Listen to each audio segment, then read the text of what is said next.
The only people who don't want to disclose the truth are people with something to hide.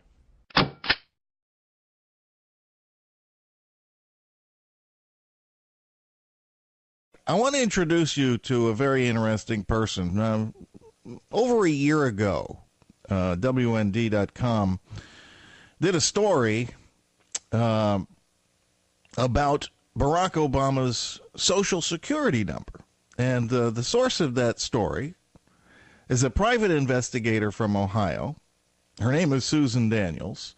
And she says she can prove beyond a shadow of a doubt that Obama has been using a phony Connecticut Social Security number for the past 25 years. Welcome to the show, Susan.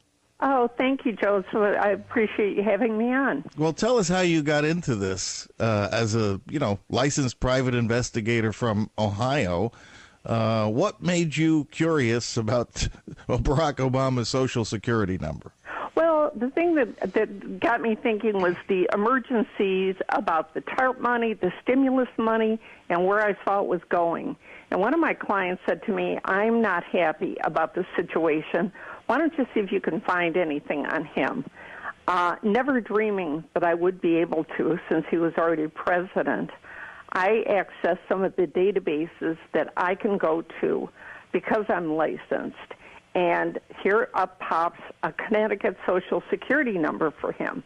Well, I've been licensed for over 16 years and looked at thousands of Social Security numbers and know that they are issued where you live when you apply for them. And it said the number had been issued between 77 and 79. And I knew that he was in high school in Hawaii at the time, and that there was no way that he could have gone to Connecticut and applied for a Social Security number. And, this question has been posed by our own White House press correspondent in press briefings. And I got to tell you, the reaction to the questions is from the administration has just changed the subject. Oh, absolutely, because they can't explain it away.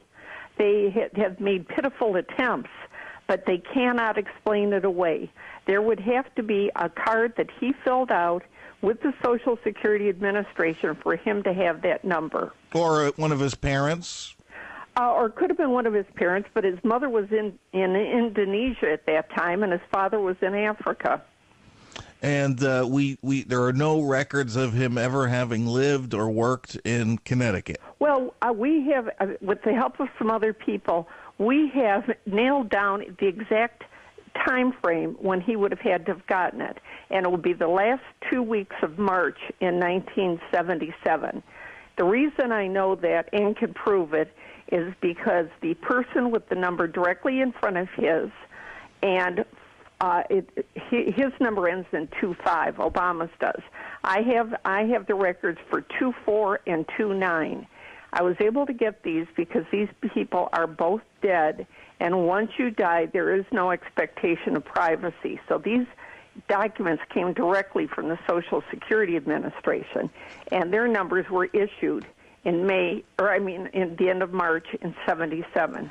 So he would have been 15 years old at that time. In the 10th grade, yep. If indeed he was born in 1961, right, as he claims. So what is your theory about all this, Susan? Well, he's using a phony Social Security number to hide something from his past, which was probably tied to the original Social Security number he had. What are the consequences of using it's a felony? And how would felony charges be brought against the occupant of the White House? Congress is in a position to start asking these questions. I have contacted Issa, Boehner, Cantor, Allen West, my own Congressman Steve LaTourette, telling them and sending them copies of documents I have, and have been ignored by every one of them. You haven't gotten any response? Not a response. I sent the same material 4 times to Donald Trump, who I think is a ringer for the Democrats, by the way. Yes, and I'm going to get into that in my own commentary at some point in this show. But so what is there anything that, listeners to this program can do to move the ball, so to speak? Well, yeah, he is using a fraudulent number, which is illegal. The number had been assigned previously to someone else. I spoke in front of a local Tea Party the other night, and I said, this is what you need to do. I said, don't bother emailing or faxing anything to your congressman because they don't read or get any of that information. Their staff sorts it out for them.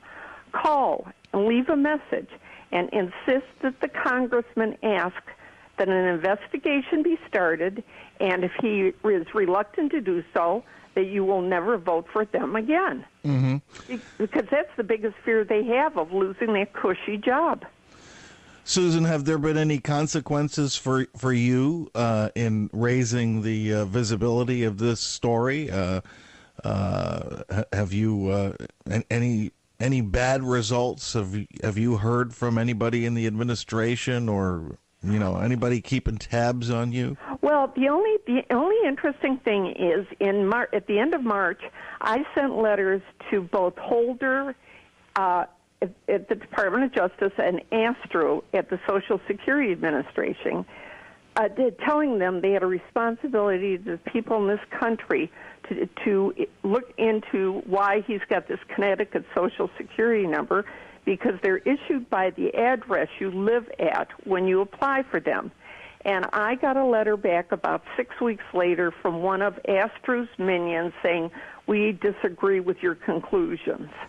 Now, how can we be absolutely certain that Barack Obama is using the Social Security number that you have checked out? Because I can give you addresses for 25 years at various law firms, at his home, when he was in Massachusetts going to Harvard, and as a senator in Washington, D.C., showing that Social Security number at that address.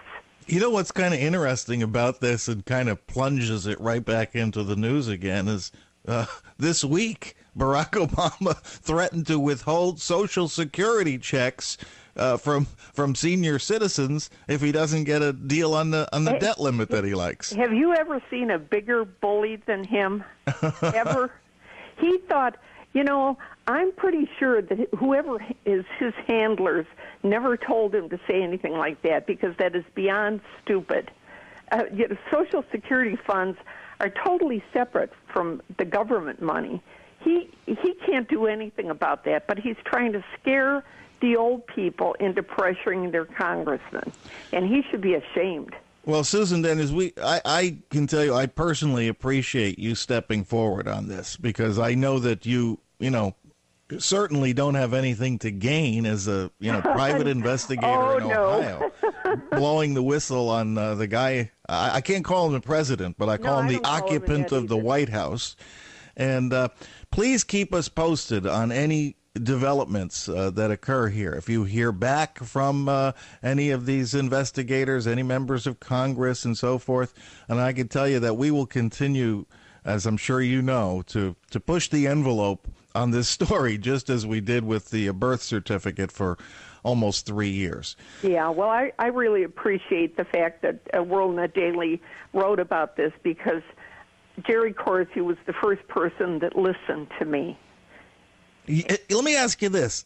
Any other media come to you and express interest in following up on what you discovered? Other than bloggers, no. Isn't that incredible? No, it's not incredible, because they're all hiding what they know to be the truth, and that he is not eligible to be the president.